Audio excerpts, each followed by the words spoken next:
Timeout, went for it on fourth down, turned it over, gave him great field position, turned into 6 points, so they've got to recover here, Charles. It's amazing what one decision can do in the chain of events, right?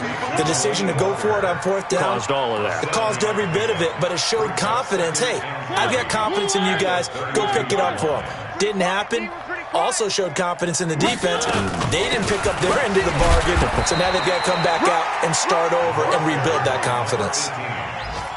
But we just saw a great example of what we talked about with his coach prior to the game. He's definitely one of the better linebackers at reading a play and flowing to make the stop before it turns into something big.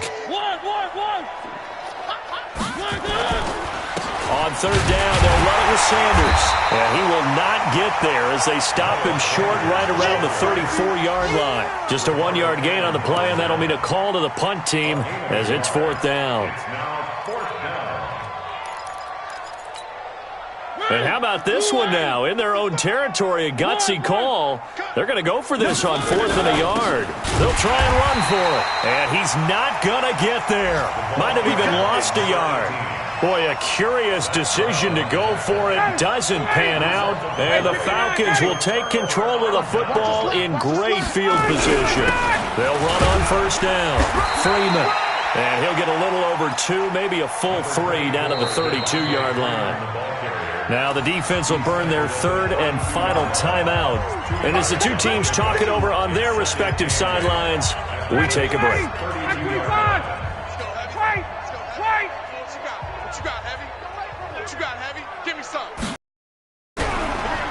Again, they'll run with Freeman.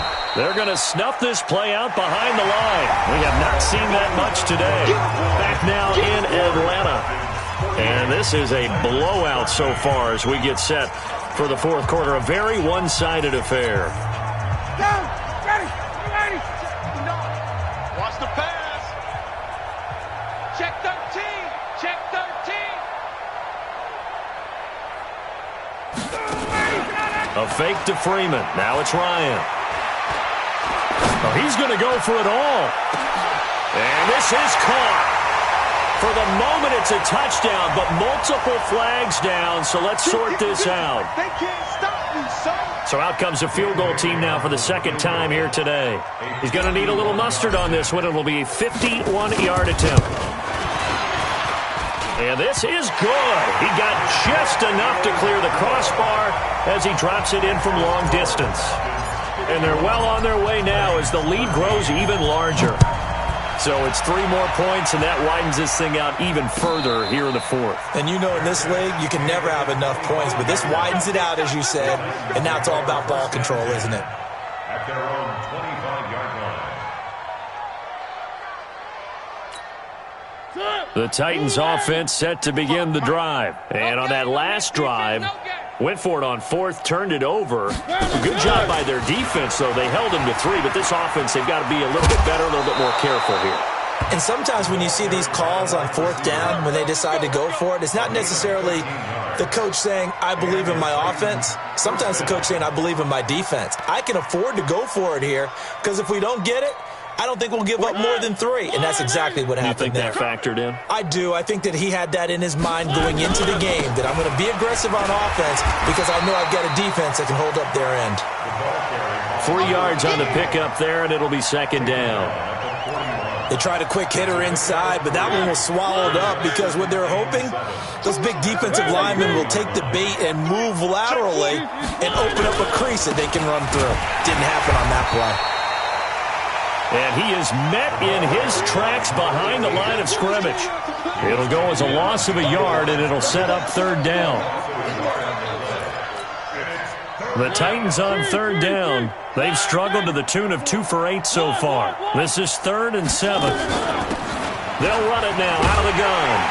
And he'll only get this to about the 44 as they stop him short of the line to gain. 4 yards on the pickup there, but it's going to take him to 4th down.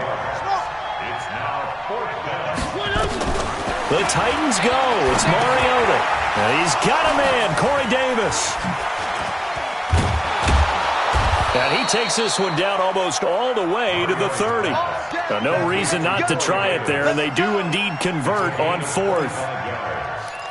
First down, Titans. Fourth down, trailing in the fourth quarter. They felt compelled to go for it, and they got it. Well, I'd look down at my play sheet, and what I would find, plays have been successful throughout the game that have worked at the distance you need, and that's exactly what they got done.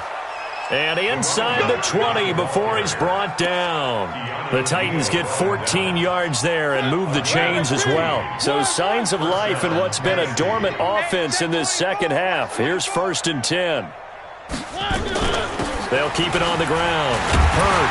No dice this go-around. He's hit behind the line and taken down. That's going to go as a loss of 1 on 1st down. Maybe just a slight detour on what's been a strong drive. Here's 2nd and 11. Escaping the pressure right. Corey Davis, the intended receiver. But now it's 3rd down.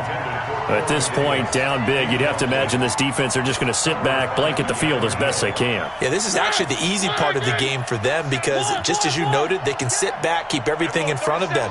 But they've blanketed the field the entire game using a variety of coverages. Mariota. It's caught by Davis. And brought down, but not before they get it inside the 10 to the 7. They're able to convert on 3rd down, and that sets up a 1st and goal. They'll try and run for it on 1st and goal. And he'll be stopped up after only a couple of yards as he gets it down to the 5. Now a timeout being called as there's an injured Titan down on the field. We'll check on his status when we get back. And the ball smack dab on the 5-yard line. Here's 2nd and goal. Now a carry for the shifty Dion Lewis. And he will take this one in for a Titans touchdown. Dion Lewis, his 5th touchdown now on the year. And the Titans are able to at least knock this deficit down a bit. And this is caught, so they do get the 2. Still a very large deficit, but maybe something to feel a little better about. The kickoff unit is out on the field, and they will send this one away. That's fielded in the end zone. And he'll take it back to about the 19-yard line. Falcons take over 1st down 10 at their own 19-yard line.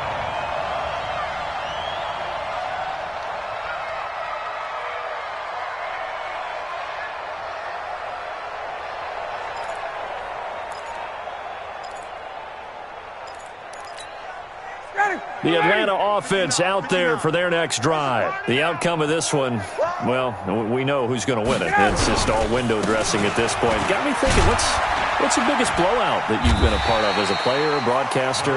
Well, I'm not going to go to the player part because when I think blowout... Because you won every game as a player. No. I think about being blown out. And no one wants to go back to those memories. But, when I was calling college football, I saw a game that... a team put 70. I actually saw it happen twice. A team put 70 on their opponent.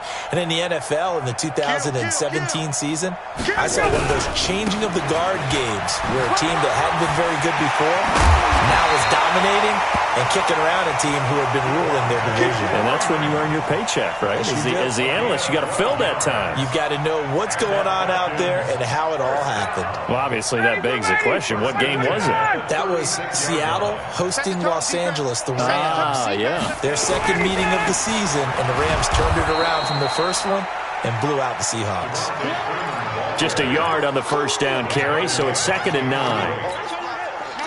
They tried a quick hitter inside, but that one was swallowed up because what they're hoping, those big defensive linemen will take the bait and move laterally and open up a crease that they can run through. Didn't happen on that play. Just 2 minutes remaining here in the fourth quarter of what has been a one-sided affair.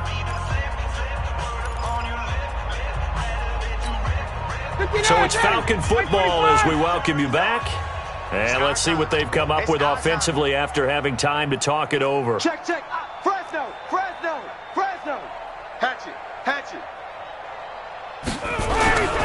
Now Freeman, he's been busy today.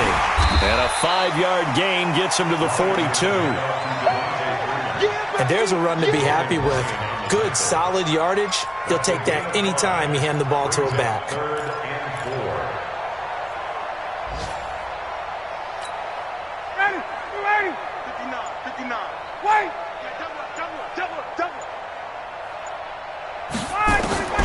Ryan. They'll set up the screen for Freeman. And he will have the first down as he's brought down up near midfield. Give him 7 yards on the play as they do pick up the third down conversion. Ryan to the offense with a 1st and 10. And he's a perfect 6 for 6 here to start the ball game. Here's Freeman. And he's up over midfield and down into Tennessee territory. It's a pickup of 4, and it'll bring up 2nd down. 4 yards on the pickup. 2nd down, 6 at the 47-yard line. But Charles, it's one thing to win. It's another thing to win and put up the amount of points that they did. Boy, were they clicking on offense. They can't help but feel great about themselves, can they? I mean, what a game to put up that number of points, continually feeling like they're moving the ball and things are working and clicking.